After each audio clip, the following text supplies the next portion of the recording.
बिस्मिल्लाहिर्रहमानिर्रहीम। अस्सलाम वालेकुम स्टूडेंट्स। आज हम चैप्टर 3 को स्टार्ट करने जा रहे हैं। चैप्टर 3 का नाम है सर्कुलर एंड रोटेशनल मोशन। जैसे कि हमें पता है कि सर्कुलर मोशन का मतलब होता है ऐसी कोई भी मोशन जो हमारे पास कोई बॉडी सर्कुलर ट्रैक पे करती है, उसकी मोशन को हम सर्कुलर मोशन कहेंगे। जिस तरह हमारे पास एक स्टोन है, उसको हम मूव करवा सकते हैं with the help of string in a circular path. इस तरह अगर एक कार सर्कुलर पाथ पे या बाईसाइकिल सर्कुलर पाथ पे मूव करेगी तो उसकी मोशन सर्कुलर मोशन है। अब रोटेशनल मोशन हमारे पास क्या होती है? Motion of any body about any fixed axis is called rotational motion. अब फिक्स्ड एक्सिस के अलॉन्ग कौन सी चीज़ें मूव करती हैं? आपने सीलिंग फ़ैन देखा होगा और वो भी स्पिन करता है अराउंड इट्स सेंट्रल एक्सिस। इसके अलावा व्हील्स ऑफ अ साइकिल भी इसी तरह ही टर्न होते हैं, तो उनकी जो मोशन होती है वो भी हमारे पास रोटेशनल मोशन होती है। आज के लेक्चर में हम लॉन्ग क्वेश्चन से पहले वाला सारा क्वेश्चन कवर करेंगे। पेज नंबर 53 पे सेंटीमीटल फोर्स है। इससे पहले वाला सारा पार्ट शॉर्ट क्वेश्चन का है और आज हम सारे पार्ट को देखेंगे। मैंने एक शॉर्ट में आपको सारे इंपॉर्टेंट लॉन्ग क्वेश्चन इस चैप्टर के बता दिए हैं, तो आप वो लाजमी देख लीजिएगा। तो मूव करते हैं इस चैप्टर की शॉर्ट क्वेश्चन की तरफ। शॉर्ट क्वेश्चन को स्टार्ट करने से पहले स्टूडेंट्स ये कॉन्सेप्ट देख लें कि अभी तक जो हमने मोशन पढ़ी है उसके अंदर लीनियर डिस्प्लेसमेंट, लीनियर वेलोसिटी और लीनियर एक्सेलेरेशन को स्टडी किया है। अब आप फर्स्ट ईयर के चैप्टर 3 को स्टार्ट करने जा रहे हैं। आप फर्स्ट टाइम रोटेशनल मोशन के अंदर डिस्प्लेसमेंट, वेलोसिटी और एक्सेलेरेशन की टर्म्स को पढ़ेंगे। जब कोई बॉडी स्ट्रेट पाथ पे मूव करती है तो उसका डिस्प्लेसमेंट लीनियर डिस्प्लेसमेंट होता है, और जब कोई बॉडी सर्कुलर ट्रैक पे मूव करती है तो उसका डिस्प्लेसमेंट लीनियर नहीं रहता, बल्कि हम उसको एंगुलर डिस्प्लेसमेंट कहते हैं, जिसको हम थीटा से रिप्रेजेंट करते हैं। इस तरह अगर कोई बॉडी स्ट्रेट पाथ की बजाय सर्कुलर पाथ पे मूव करती है तो उसकी वेलोसिटी लीनियर नहीं बल्कि एंगुलर वेलोसिटी हो जाए, जिसको हम ओमेगा से रिप्रेजेंट करते हैं। इस तरह सर्कुलर ट्रैक पे लीनियर एक्सेलरेशन एंगुलर एक्सेलरेशन में चेंज हो जाता है। तो जहाँ पे भी एंगुलर का वर्ड आएगा उसका मतलब है कि आपके पास जो बॉडी की मोशन है वो एक सर्कुलर पाथ में है। ये आपके पास एंगुलर एक्सेलरेशन है, इसको अल्फा से रिप्रेजेंट करते हैं। ये मैंने रिप्रेजेंटेशंस भी लिखी हैं लीनियर और एंगुलर टर्म्स की। और स्टूडेंट्स, आपने एक चीज़ भी पढ़ी थी कि डिस्प्लेसमेंट को अगर हम टाइम पे डिवाइड करते हैं, यानी rate of change of displacement, तो हम उसको वेलोसिटी कहते हैं। इस तरह फिर हमने पढ़ा था rate of change of velocity, तो हमने उससे कहा था this is called the acceleration. बिल्कुल इसी तरह रोटेशनल मोशन में भी हमारे पास rate of change of angular displacement with respect to time angular velocity है, and the rate of change of angular velocity with respect to time जो हमारे पास वो एंगुलर एक्सेलरेशन है। इस तरह से फिर हम इसके फार्मूलाज भी ड्राइव कर लेते हैं। बिल्कुल इस तरह से लीनियर वेलोसिटी का हमारे पास फार्मूला ये है जो हमने डिस्प्लेसमेंट को टाइम पे डिवाइड करके निकाला है, और लीनियर एक्सेलरेशन का फार्मूला हमारे पास ये है जो हमने वेलोसिटी को टाइम पे डिवाइड करके निकाला है। बिल्कुल इस तरह एंगुलर मोशन में भी हम अगर एंगुलर डिस्प्लेसमेंट को टाइम के हिसाब से स्टडी करते हैं तो हमारे पास एंगुलर वेलोसिटी होगी, और अगर हम एंगुलर वेलोसिटी को टाइम के हिसाब से देखते हैं तो हमारे पास एंगुलर एक्सेलरेशन होगा। और आपको पता है कि चेंज जहाँ भी हमारे पास चेंज आता है उसका मतलब है कि हम फाइनल में से इनिशियल टर्म को माइनस कर सकते हैं। इस तरह यहाँ पर चारों चीज़ों में होगा। ये मैंने आपको चैप्टर का ओवरव्यू दिया है कि इसके अंदर आज के लेक्चर में हम क्या क्या पढ़ेंगे। अब सर्कुलर मोशन वही कि अगर कोई बॉडी सर्कुलर पाथ पे मूव करती है तो उसकी मोशन सर्कुलर मोशन होगी। Motion of earth around the sun, motion of car in circular path, motion of electrons around the nucleus, ये सारे सर्कुलर ट्रैक पे मूव करते हैं, तो हम कहेंगे कि there motion is called circular motion. आगे रोटेशनल देखते हैं। इस तरह से अगर कोई बॉडी एक फिक्स्ड एक्सिस के गिर्द घूमती है, फॉर एग्जाम्पल ये साइकिल का टायर है और ये उसका फिक्स्ड एक्सिस है, तो जो ये फिक्स्ड एक्सिस के गिर्द ही ये बॉडी ने रोटेट करना होता है, तो इसकी मोशन को हम रोटेशनल मोशन कहेंगे। इस तरह सीलिंग फ़ैन आपने स्टूडेंट्स देखा होगा अपने घरों में, तो उसका भी एक सेंट्रल एक्सिस होता है और वो उसके गिर्द रिवॉल्व करता रहता है। नेक्स्ट स्टूडेंट्स, हमारे पास बुक के पेज नंबर 49 से टॉपिक स्टार्ट होता है एंगुलर मेजरमेंट्स का, जिसके अंदर हम सारी एंगुलर मेजरमेंट्स को देखेंगे, उसके छोटे छोटे टर्म्स को देखेंगे। यहाँ से आगे वाला पोर्शन आप याद करेंगे, पीछे वाला जस्ट आपकी कॉन्सेप्चुअल बिल्डिंग के लिए था। तो स्टूडेंट्स, एंगुलर डिस्प्लेसमेंट की डेफिनेशन को अंडरस्टैंड करने के लिए सपोज करें कि ये आपके पास सर्कुलर पाथ है और इस पर एक बॉडी है जो मूव कर रही है। उसका सेंटर से जो रेडियस है, सेंटर ओ से रेडियस आर है और ये पी पॉइंट पे है। अब ये बॉडी ने मूव करना है इन द सर्कुलर ट्रैक। तो जब ये यहाँ पर पहुँचती है, हम कह देते हैं कि इसने पोजीशन ए से स्टार्ट किया और ये पोजीशन बी पे आके स्टॉप हो जाती है। तो जब ये यहाँ पर पहुँचती है तो उसके बाद हम इतने से टाइम इंटरवल को सिर्फ और सिर्फ हम जो है वो कंसिडर कर रहे हैं, इर्रेस्पेक्टिव ऑफ कि हमारे पास पूरा जो है पाथ कैसे कवर करती है। तो जब ये पॉइंट ए से पॉइंट बी की तरफ आती है क्योंकि ये हम सेंटर से रेडियस मेजर कर रहे हैं, सर्कल का रेडियस हर साइड से सेंटर की तरफ हमेशा सेम ही होता है। तो ये जो एंगल बनाती है सेंटर में उसे हम कहते हैं डेल्टा थीटा। ये जो डेल्टा थीटा है ये हमारे पास एंगुलर डिस्प्लेसमेंट को डिफ़ाइन करता है, यानी एक बॉडी जो सर्कुलर पाथ में मूव कर रही है उसका एक पॉइंट से लेकर दूसरे पॉइंट तक का जब हम उसकी बात करते हैं तो जो उसके सेंटर पे एंगल बनता है डेल्टा थीटा उसको डिफ़ाइन करती है। और जारी बात है इसमें कोई ना कोई टाइम भी लगा होगा जिससे टाइम इंटरवल को हम डेल्टा टी कहते हैं। Angle delta theta defines the angular displacement. Delta theta ही हमारे पास एक्चुअली एंगुलर डिस्प्लेसमेंट को डिफ़ाइन करता है, किसका, ऑफ ओ पी जो कि पॉइंट ए से पॉइंट बी तक गया है during the time interval delta T, और उसको टाइम इंटरवल डेल्टा टी लगा है। हम बहुत छोटी डेल्टा थीटा की वैल्यूज़ के लिए कहते हैं कि एंगुलर डिस्प्लेसमेंट हमारे पास एक वेक्टर क्वांटिटी है, क्योंकि हमने इसकी डायरेक्शन को भी साथ देखा है कि सर्कुलर पाथ में इस डायरेक्शन में ऐसे मूव कर रही है, और ज़ाहिर बात है इसका कोई ना कोई मैग्नीट्यूड भी प्रेजेंट है, तो हम कहेंगे हमारे पास वेक्टर क्वांटिटी है। या अगर हम इसे सिंपल वर्ड्स में देखें तो हम ये भी कह सकते हैं कि एन ऑब्जेक्ट हैज़ टर्न और rotated from its starting position. तो इसने कितना टर्न किया है, how much the object has turn और रोटेटेड, तो उसे हम कहेंगे कि हमारे पास एंगुलर डिस्प्लेसमेंट है। या हम ये भी कह सकते हैं कि हमारे पास shortest angle between some starting point and some ending point, तो वो हमारे पास जो है वो एंगुलर डिस्प्लेसमेंट होगा। इसका फार्मूला हमारे पास theta is equals to omega T. इसके यूनिट्स हैं रेडियन, रेवोल्यूशन और डिग्री।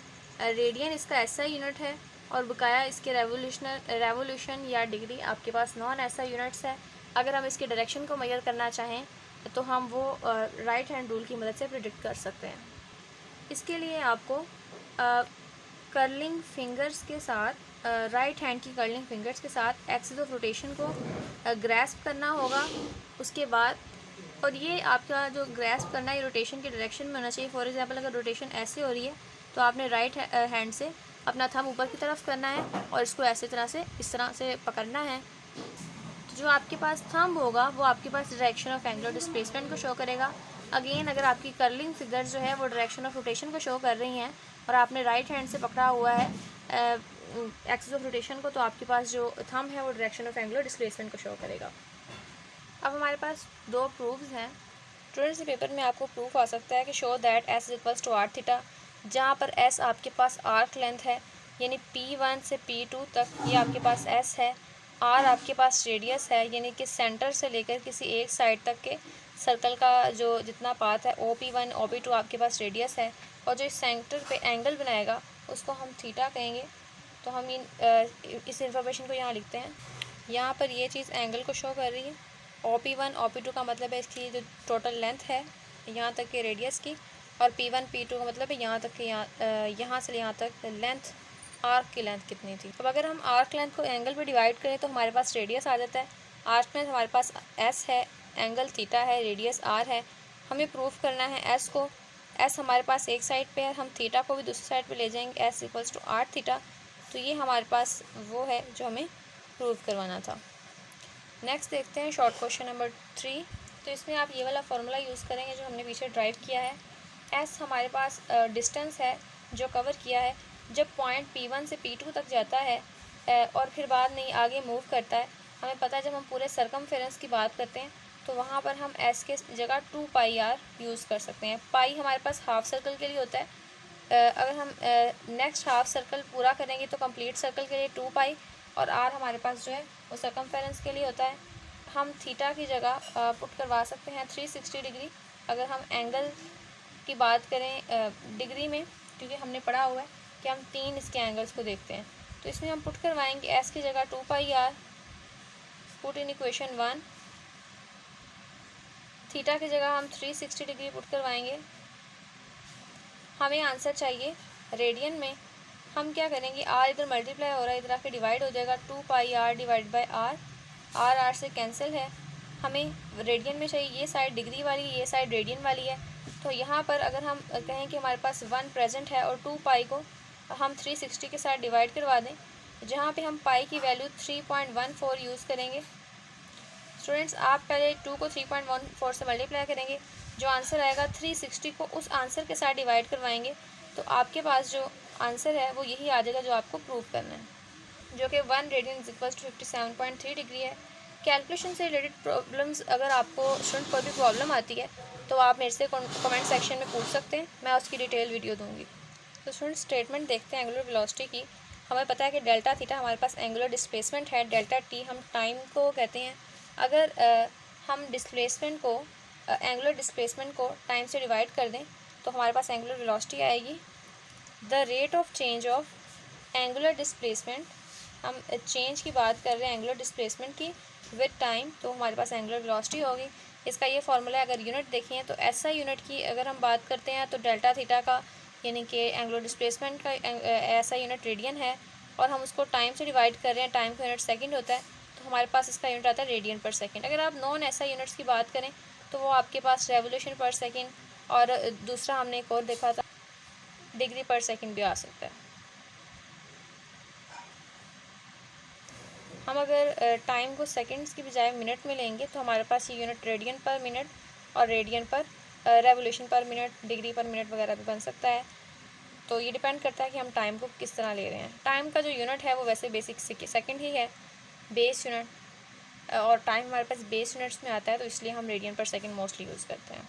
इंस्टेंटेनियस एंगुलर वेलोसिटी में क्या होता है, जस्ट हमने एंगुलर वेलोसिटी के साथ लिमिट को पुट कर देना होता है कि इस रेशो में डिनोमिनेटर में जो हमारे पास डेल्टा टी है, हम कहते हैं कि delta T approaches to zero, यानी angular velocity of a body at any instant is called instantaneous angular velocity.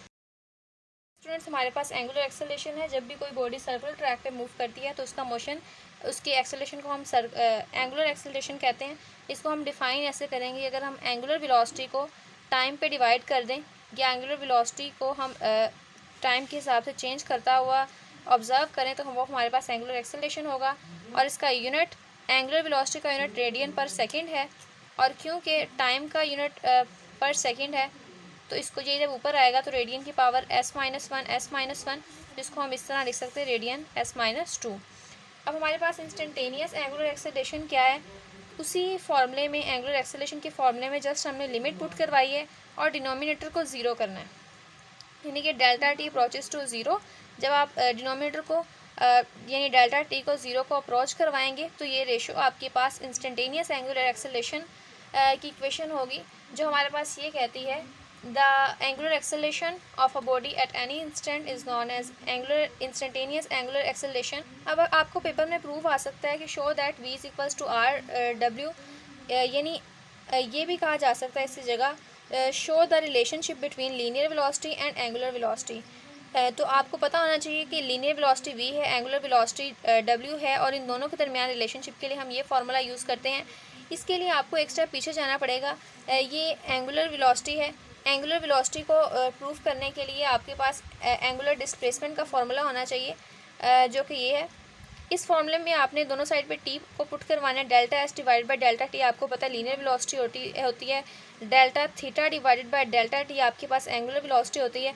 And this is the relation between the linear velocity and angular velocity. इस तरह से आपको आ सकता है show that the relationship between linear acceleration and acceleration is A is equals to R alpha, या आपको simply ये भी आ सकता है। तो उसके लिए आपको इससे एक स्टेप पीछे जाना पड़ेगा। एक्सेलरेशन को हम ऑब्टेन करने के लिए वेलोसिटी की बात करते हैं, तो ये एक्सेलरेशन को के लिए हम वेलोसिटी, लीनियर वेलोसिटी यूज़ करेंगे आर, और अल्फा मतलब एंगुलर वेलोसिटी, और दोनों साइड्स को हम टी से डिवाइड करेंगे तो ये आपके पास लीनियर एक्सेलरेशन आता है और ये आपके पास एंगुलर एक्सेलरेशन आता है। So this is the relationship between the linear acceleration and angular acceleration. Next हमारे पास इक्वेशंस ऑफ एंगुलर मोशन है, जिसे आपको एमसीक्यू के लिए या प्रॉब्लम्स के लिए, न्यूमेरिकल प्रॉब्लम्स के लिए प्रिपेयर करना है। ये आपके पास लीनियर मोशन की जो इक्वेशंस ऑफ मोशन है। अब अगर आप इसको सर्कुलर ट्रैक के लिए, ये एंगुलर मोशन के लिए करना चाहते हैं तो आप ये सब्स्टिट्यूशंस करवाएंगे।